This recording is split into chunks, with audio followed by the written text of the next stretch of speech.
तो दोस्तों RP study के यूट्यूब चैनल पर आप सभी का स्वागत है। आज से हम गणित का आपका संपूर्ण कोर्स करवाएंगे। यह एनसीईआरटी पे बेस्ड होगा। इस आपके टर्म 2 यानी वार्षिक परीक्षा में आपके लिए बहुत महत्वपूर्ण होगा। और हमारे टेलीग्राम चैनल को ज्वाइन कर लीजिए, जिससे हमारे जो पढ़ाया होगा उसकी पीपीटी को हम पीडीएफ फॉर्म में कन्वर्ट करके वहाँ पर डाल देंगे, जिससे आपको सुविधा होगी। और यूट्यूब चैनल को सब्सक्राइब जरूर करें, जिसका नाम आरपी स्टडी वाईटी है। और मेरे टीचर नेम यानी मेरा नाम क्या है, मेरा नाम है राकेश चौधरी। और हम सब्जेक्ट क्या पढ़ाने वाले हैं, हम सब्जेक्ट करवाने वाले हैं मैथ। ठीक है, तो चलिए शुरू करते हैं।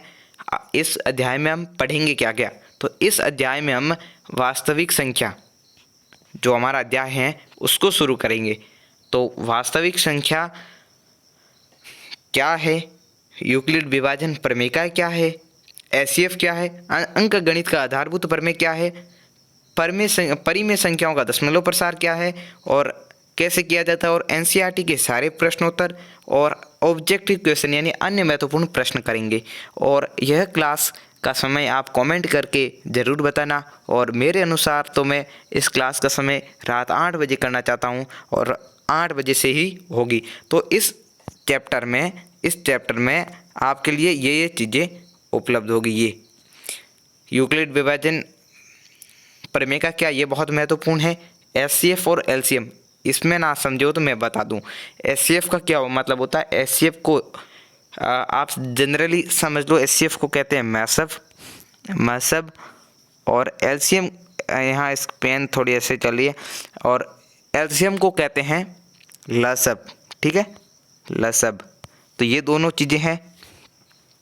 और यूक्लिड विभाजन प्रमेय का क्या है, ये थोड़ी मॉडर्न ज़माने में आपने पहले पढ़ी होगी कि भाज्य बराबर भाजक गुणे भागफल प्लस शेषफल, ये होता है। अब इसका कुछ वो अचर पद को लगाकर ऐसे ही चर पद को लगाकर कन्वर्ट करके बना रखा है, यही बात है। और वास्तविक संख्या क्या है, वास्तविक संख्या को अंग्रेजी में कहते हैं रियल नंबर। तो रियल नंबर में क्या आता है, परिमेय संख्या, अपरिमेय संख्या, ये सब आती हैं। और अंक गणित का आधारभूत प्रमेय क्या कहता है, अंक गणित का आधारभूत प्रमेय कहता है कि जितनी भी भाज्य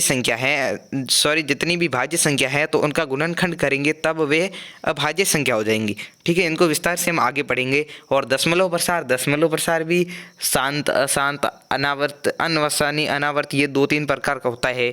और एनसीईआरटी के प्रश्न, इस प्रश्नावली यानी अध्याय 1 में 4 प्रश्नावलियाँ, 1.1, 1.2, 1.3 और 1.4, तो उसके हम प्रश्न करवा देंगे और कुछ आपको होमवर्क में भी देंगे। और आगे है ऑब्जेक्टिव क्वेश्चन, तो हम हमारी मेहनत से अच्छे क्वेश्चन लाएंगे। और कोई आपको कोई इस लेसन से कोई डाउट हो तो नीचे कमेंट ज़रूर कर देना। और हमेशा रोज़ 8 बजे हमारे चैनल पे ज़रूर जुड़ जाइए। और जिस दिन हमारे 1000 सब्सक्राइबर हो गए उस दिन से हम यूट्यूब पे लाइव आएंगे। ठीक है, वो क्लास सारी लाइव लेंगे, तो ज़्यादा सपोर्ट रखिए। अभी तो 250 सब्सक्राइबर भी है और 1000 हो गए, उस दिन से हमेशा लाइव क्लास लेंगे। और अब चलिए आगे शुरू करते हैं। तो इस अध्याय में हम सबसे पहले, इस अध्याय का नाम क्या है, वास्तविक संख्या। तो वास्तविक संख्या में हमने पहला टॉपिक क्या लिया था कि वास्तविक संख्या क्या है। तो ये भी मतलब प्रश्न ही आता हमारे सामने कि हमारे पहले अध्याय का नाम क्या है कि वास्तविक संख्या। अब पता ही नहीं वास्तविक संख्या क्या होती है। तो वास्तविक संख्या को समझने से पहले उसको बेसिक से समझते हैं, शुरुआत से समझते हैं क्या चीज़। तो संख्याओं को कई प्रकार के भागों में बांटा गया है। शुरुआत में जब संख्याओं को गणना करने के लिए हमारे पास कुछ नहीं था, तो उस समय खोज की थी कि प्राकृत संख्याओं की, उन्हें 1 से लेके 1, 2, 3, 4, 5 से लेके अनंत तक, ये प्राकृत संख्याएं। फिर खोज की पूर्ण संख्याओं की, तो पूर्ण संख्या में 0 लगाया गया। 1 से लेके अनंत तक तो थी, उसमें 0 ऐड कर दिया। अब सोचा कि कोई संख्या है, जैसे कि हमारे पास 5 व्यक्ति है तो 5 लगा दिया कि व्यक्ति कितने थे, 5। अब पूछ लिया कि व्यक्ति कितने थे। अब उसके लिए कोई निश्चित आंकड़ा नहीं था कि 0 होता, 0 बाद में खोजा।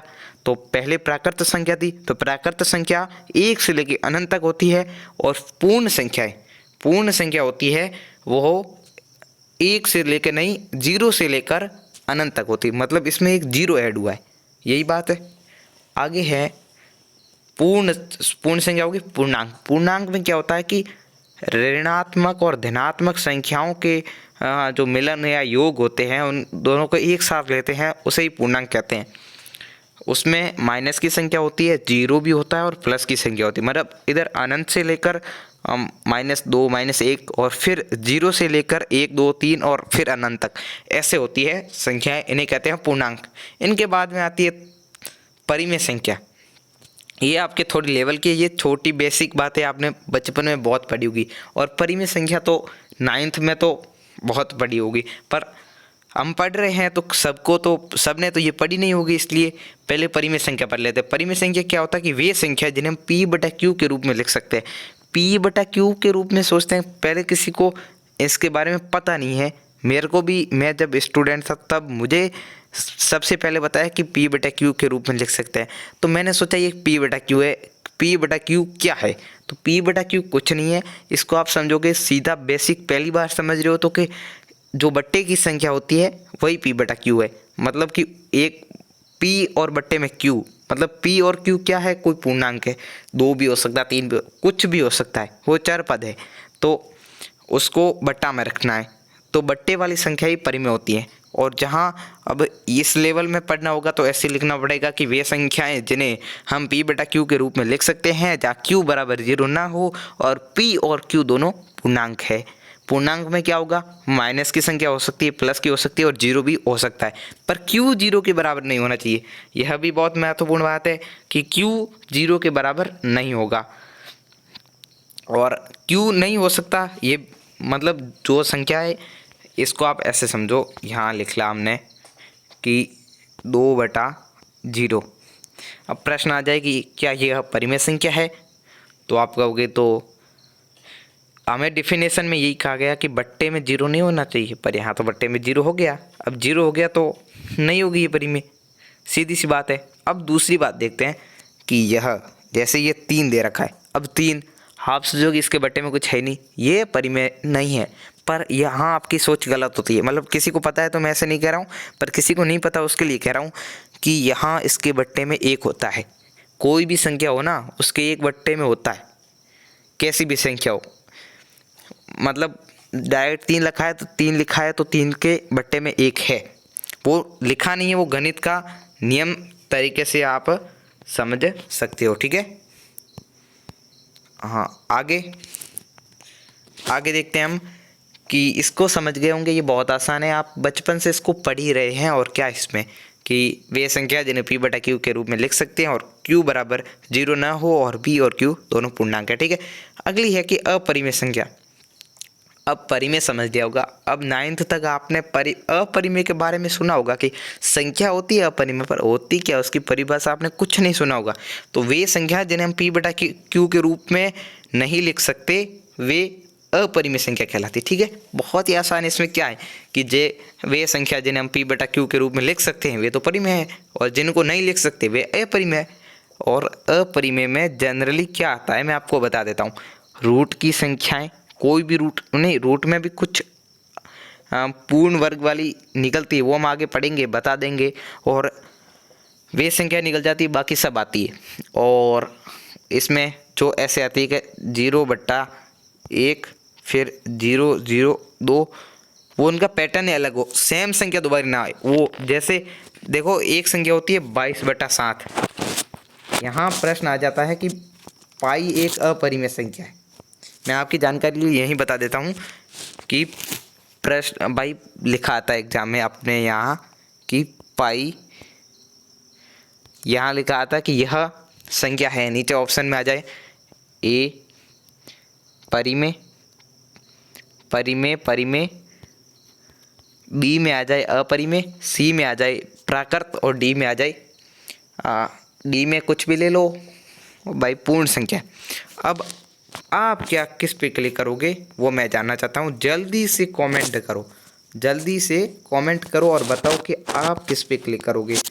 परिमेय, अपरिमेय और प्राकृत का उनका छोड़ो, मैं इन दोनों का ही बात कर रहा हूँ, ठीक है। परिमेय या अपरिमेय, इन दोनों में आप किस पे क्लिक करोगे? तो कुछ का तो अपरिमेय पे क्लिक करेंगे और कुछ होंगे तो उनको मैं बता देता हूँ, जिनको पता है अच्छी बात है, जिनको नहीं पता तो मैं बता देता हूँ कि पाई एक अपरिमेय संख्या, ठीक है। उसके आगे आप आगे देखो कि अब पाई का मान क्या होता है, 22/7। अब आ गया प्रश्न 22/7। मैं वो पाई का ऐसे एग्जाम्पल लिया, पाई से आप समझ गए होंगे। अब 22/7 क्या है। अब आप सोचोगे कि पाई अपरिमेय संख्या है, फिर पाई का मान है 22/7, तो फिर क्या प्रॉब्लम। पाई अपरिमेय है तो पाई का मान भी अपरिमेय होगा। पर यहाँ आप गलत हो जाओगे। जिसको पता है उसके लिए नहीं कह रहा हूँ, जिसको नहीं पता है उसको मैं बता रहा हूँ कि 22/7 एक परिमेय संख्या है। क्योंकि परिमेय संख्या का क्या रूल है कि वह p/q के रूप में होना चाहिए, और p और q क्या होने चाहिए, पूर्णांक। अब यह भी पूर्णांक है, 22 पूर्णांक ये तो है भाई, प्लस की संख्या है, और प्लस माइनस दोनों की संख्या को क्या मानते हैं, पूर्णांक। यह भी पूर्णांक और यह भी पूर्णांक है। और दूसरी शर्त क्या है कि q बराबर 0 नहीं होना चाहिए, पर यहाँ तो q बराबर 0 है ही नहीं। कहाँ है q बराबर 0। तो जब q बराबर 0 है ही नहीं तो क्या हुआ, 22/7 एक परिमेय संख्या है। क्या है, परिमेय संख्या है। तो इस बात का आप ध्यान रखोगे कि पाई एक अपरिमेय संख्या है और 22/7 एक परिमेय संख्या, ठीक है। पाई अपरिमेय है और 22/7 एक परिमेय है, ठीक है। इस कंफ्यूजन के साथ मत रहना। अब आगे आता है कि रूट की संख्याओं को मैंने ऐसे ही लिखा है टॉपिक पे कि परिमेय और अपरिमेय में अंतर, ठीक है। इसके अंदर मेरे को ये बताना है कि उनका जोड़ घटाव पे क्या मिलता है, और रूट वाली संख्याएं कितनी परिमेय है और कितनी अपरिमेय। तो √4, √9, √16, √25, √36, √49, √64, √81 और √100 यह संख्या है, शायद 9 होंगी, 3 3 6 और 3 9, 9 संख्या हैं, यह परिमेय है। अब आपको बचपन से रटाया होगा, वे संख्याएं जो रूट की होती हैं वे अपरिमेय होती, पर यहाँ आप गलत हो जाओगे। क्योंकि 4 में रूट के अंदर भाग दोगे तो क्या होगा, मैं बता देता हूँ भाई। 4 को क्या लिख सकते, 2 गुणा 2, ये होता है ऐसे रूट। अब रूट के अंदर दो समान संख्या गुणा हो रही है, तो दोनों सेम संख्या हो तो दोनों गुना होकर एक आ जाएगी बाहर। आ गया क्या, 2, और 2 के बटे में मैंने पहले बताया कि 1 है, तो क्या हो गया बताओ, 2/1 क्या परिमेय नहीं है, 2/1 परिमेय है, तो कोई प्रॉब्लम नहीं है, आपने मिल गया भाई परिमेय है। और 3 × 3 कितने, 9 हुए, 9 एक परिमेय है। फिर 4 × 4 16 हुए, 4 भी एक परिमेय है। 5 × 5 25 परिमेय। 6 × 6 36 परिमेय। 7 × 7 49 परिमेय। 8 × 8 64 परिमेय। 9 × 9 81 परिमेय। और 10 × 10 100 परिमेय। ये मैंने 100 तक बताई है कि कौन सी अपरिमेय है और कौन सी परिमेय है, ठीक है। अब 1 से लेके 100 तक जितनी बताई है, इनसे शेष जो है वे सभी अपरिमेय, ठीक है। अब आगे है कि भाई इनका मैंने लिया है कि परिमेय संख्या में अब ये बहुत बच्चों का डाउट रहता है कि इसमें क्या होगा, तो ये मैं बता देता हूँ, आपके लिए क्लियर कर देता हूँ कि जब हम परिमेय को अपरिमेय से जोड़ेंगे तो हमें अपरिमेय मिलेगा। परिमेय को अपरिमेय से घटाएंगे या अपरिमेय को परिमेय से घटाएंगे तो हमें अपरिमेय मिलेगा, और परिमेय को गुणा करेंगे अपरिमेय से तो हमें अपरिमेय मिलेगा, और परिमेय में अपरिमेय से भाग देंगे तो भी अपरिमेय मिलेगा। ये 4 चीज़ है, बहुत इंपॉर्टेंट है। इसमें प्रश्न आ जाएंगे आपके लिए, जैसे मैं ही दे देता हूँ आपके लिए। एक दे दिया, 2 में से घटाओ √2। अब कई तो बच्चे समझ जाएंगे जिन्होंने ये रूल पढ़ा है कि अपरिमेय में से अपरिमेय घटाओगे, जोड़ोगे तो हमें अपरिमेय मिलेगा, तो वो लिख लेंगे 2√2। अब कोई महानुभव ने ये नहीं पढ़ा है तो वो सोचेगा 2 में से 2 जाएंगे तो फिर 0 ही ना बचेगा, और क्या बचेगा, कुछ ना बचेगा, 0 कर लो अपना, वो तो गलत हो जाएगा सीधा सट एकदम। तो इस बात का ध्यान रखिए कि परिमेय अपरिमेय में कुछ भी जोड़े, अपरिमेय में या जोड़ेंगे, पर अपरिमेय को परिमेय से जोड़ेंगे, अपरिमेय को परिमेय से घटाएंगे, अपरिमेय को परिमेय से गुणा करेंगे, अपरिमेय को परिमेय से भाग देंगे, सभी कंडीशन में क्या मिलने वाली है, हमें अपरिमेय मिलने वाली है। ये भी काफ़ी इम्पोर्टेंट था, इसलिए आपको मैंने बताना समझा। और इसमें कोई डाउट हो तो कमेंट कर देना। अब चलिए और आगे देखते हैं क्या है। अब आगे टॉपिक है, हमने इतना तो पढ़ लिया, ये क्या एडवांस की चीज़ थी। अब हमारे मेन टॉपिक पे आते हैं, वास्तविक संख्या क्या है। ये हमने पढ़ा कि बेसिक चीज़ थी। अब वास्तविक संख्या क्या होती है कि सभी परिमेय एवं सभी अपरिमेय संख्याओं को एक साथ लेने से जो समूह बनता है उसे वास्तविक संख्या कहते हैं। समझ गए होंगे कि जब परिमेय अपरिमेय दोनों को एक साथ लें तो हमें क्या बन जाती है, वास्तविक संख्या बन जाती है। अब इसके उदाहरण तो सबकी सब संख्याएं हैं, क्योंकि सब परिमेय और अपरिमेय के अंतर्गत आ जाती है। हालांकि अवास्तविक संख्या अलग होती है, वो आपको 11th में पढ़नी है, ठीक है। तो इसमें तो समझ गए होंगे कि क्या है कि परिमेय और अपरिमेय संख्याओं को जब हम एक साथ ले लेते हैं, परिमेय और अपरिमेय बट्टे वाली और रूट वाली इन सबको एक साथ ले लेते हैं, तो हमें जो दोनों का समूह मिलता है उसे वास्तविक संख्या कहते हैं, यानी रियल नंबर। अब हमारा मेन टॉपिक हो गया कि क्या है वास्तविक संख्या। तो वास्तविक संख्या यह है कि जो हमारे पास संख्या है परिमेय और अपरिमेय दोनों से जो समूह बनता है उसे वास्तविक संख्या कहते हैं। ठीक है, ये बहुत क्लियर होगा। वास्तविक, और इसमें वास्तविक में से प्रश्न नहीं आते, कुछ भी नहीं आता। ये पाठ का नाम वास्तविक संख्या, पर वास्तविक से कुछ रिलेटेड नहीं आता। इसके आगे है सम, विषम, भाज्य, अभाज्य, इनसे प्रश्न आ जाता है। ये बहुत इंपॉर्टेंट है, इसलिए हमने ले ली। सम संख्या क्या होती, तो वे संख्या जो दो से पूर्णतः विभाज्य हो उसे सम कहते हैं। दो से पूर्णतः विभाज्य से क्या मतलब है, उसमें दो का पूरा पूरा भाग जाए। जैसे हमने ली 2, 4, 6, 8, 10, 12, 16, 18, 20, 25, 24, 26, 28, 30, ये सभी। इनमें क्या दो का भाग दोगे तो पूरा पूरा जाएगा, कोई खटवट पॉइंट पॉइंट में नहीं आएगा। 2 में 2 का दोगे एक बार, 4 में 2 का दोगे तो 2 बार, 6 में 2 का दोगे 3 बार, 8 में 2 का दोगे 4 बार। समझ गए होंगे, इसमें तो कोई है नहीं इंपॉर्टेंट। और इसका निकालने का सूत्र क्या है कि सम संख्या निकालने का सूत्र क्या है, 2n, जहाँ n संख्या है, कोई भी रियल नंबर है। अब इसका हम सूत्र का प्रयोग करते हैं। जैसे आप कोई कमेंट करके बता दो संख्या, उसको मैं ले लेता हूँ। तो कुछ ले लेते हैं, 4 ले लेते हैं, नहीं 3 ले लेते हैं। 3 हमारे लिए असम संख्या है, विषम संख्या है। उसको गुणा करना है 2 से। 2 तिये कितने होते हैं, 6 होते हैं। 6 क्या है, 6 एक सम संख्या है। तो सूत्र साबित हुआ कि नहीं हुआ कि हम जब विषम संख्या को 2 से गुणा करते हैं तब हमें सम संख्या मिलती है। यही सूत्र है, इससे कोई बाहर की चीज़ नहीं है। ठीक है, और ये सूत्र आप समझ गए होंगे कि 2n बहुत इंपॉर्टेंट सूत्र है। आपके एग्जाम में सीधा प्रश्न आ जाता है ऑब्जेक्टिव में कि सम संख्या निकालने का क्या सूत्र है। तो सम संख्या निकालने का एक ही सूत्र है कि 2 गुणे n। 2 को कोई भी संख्या से गुणा करो, जो हमें प्राप्त संख्या होगी वो होगी, क्या होगी, सम संख्या होगी। जैसे 2 को गुणा कर दो, सम से ही कर दो भाई, 4 क्या मिला 8। 8 क्या सम है ना, बाहर की संख्या तो नहीं है, सम ही है।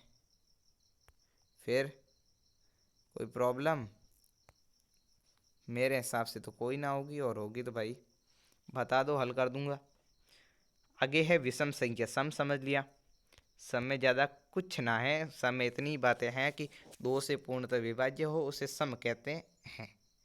ठीक है, 2, 4, 6, 8 ये सब सम ही है। विषम संख्या कहती है कि जो 2 से पूर्णतः विभाज्य न, सेम टू सेम उल्टा, वो 2 से विभाज्य उसे सम कहते हैं। और यह 2 से विभाज्य नहीं हो उसे विषम कहते हैं। विषम विषम संख्या 2 से पूर्णतः विभाज्य न हो उसे विषम कहते हैं। विषम के उदाहरण 1, 3, 5, 7, 9, 11, 13, 17, 15, ये सब यही संख्या है। ठीक है,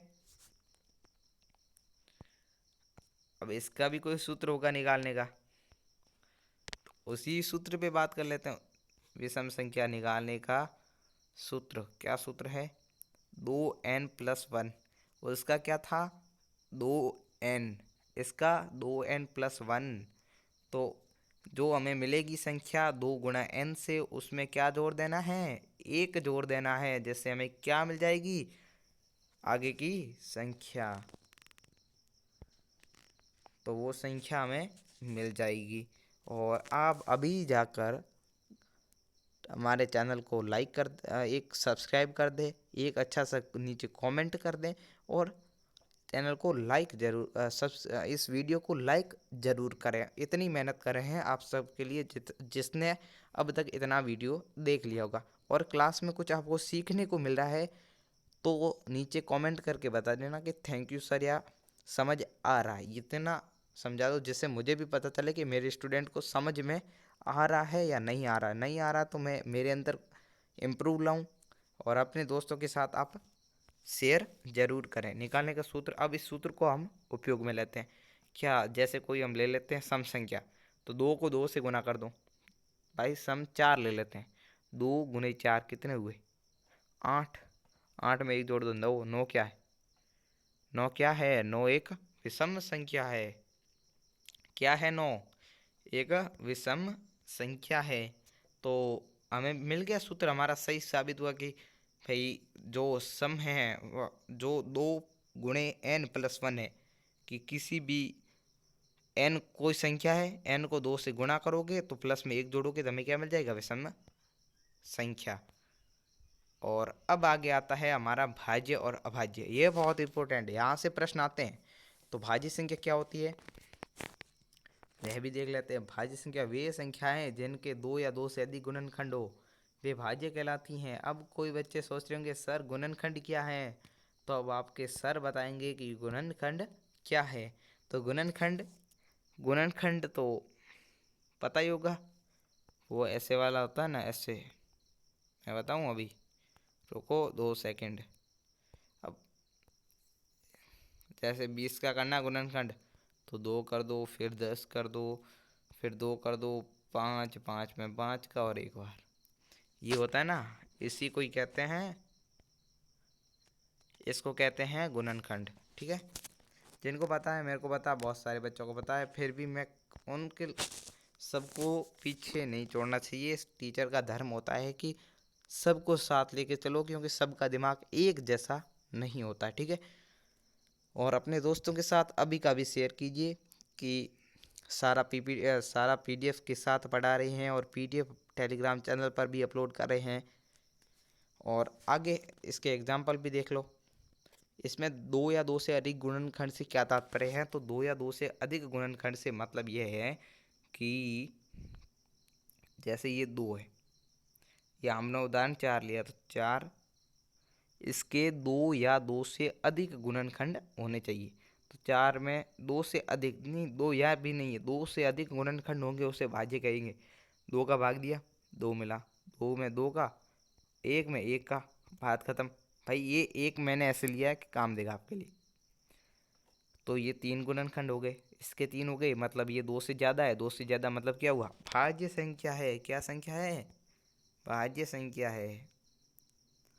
आगे 6, 6 में 2 का दोगे 3, 3 में 3 का दोगे तो 1, 1 में 1 का दोगे, फिर भी हमें 3 मिल गया। 8 में 2 का दोगे 4, 4 में 2 का दोगे 2, 2 में 2 का दोगे 1। ठीक है, इसमें कोई बड़ी बात है नहीं, ये समझ गए होंगे। भाज्य संख्या क्या होती है कि वे संख्या है जिनके गुणनखंडों की संख्या 2 से अधिक हो। 2 या 2 से अधिक ऐसा कुछ नहीं है, 2 से अधिक होनी चाहिए, बात साफ है। 2 हो गए तो अभाज्य, 1 हो गई तो अभाज्य, 3 हो गए तो भाज्य, 3, 4, 5, 6 अनंत तक जितने भी हुए अभाज्य हो, और उससे कम हो गए अभाज्य हो। ठीक है, अभाज्य वे संख्याएं जिनके केवल 2 गुणनखंड हो। स्वर, स्वर सॉरी, यहाँ स्वर नहीं होगा, यहाँ लिखा होगा स्वयं। स्वयं और एक दोनों हो, उसे अभाज्य संख्या कहते हैं। अभाज्य संख्या किसे कहते हैं? जिसके गुणनखंड सिर्फ 2 हो। कौन से 2? एक तो वह खुद हो, और एक एक हो। ये दोनों होंगे, वहाँ पर क्या हो जाएगा? अभाज्य संख्या हो जाएगी। अभाज्य संख्या के एग्जाम्पल 2, 3, 5, 7, 11, 13। 2 में 2 का 2 बार जाएगा, फिर पीछे एक ही रहेगा, एक में एक का बजाएगा। तो क्या होगा कि एक तो एक होगा और एक खुद स्वयं होगा। तो एक स्वयं दो हो गया और एक फिर एक हो गया। यहाँ देख लीजिए, बोलने से गणित ज़्यादा समझ में नहीं आती, गणित आती है प्रैक्टिकली। दो में दो का दिया, क्यों भाई? देखो हमारे पास इतना क्या कहते हैं उसको, फाइनेंशियली है नहीं।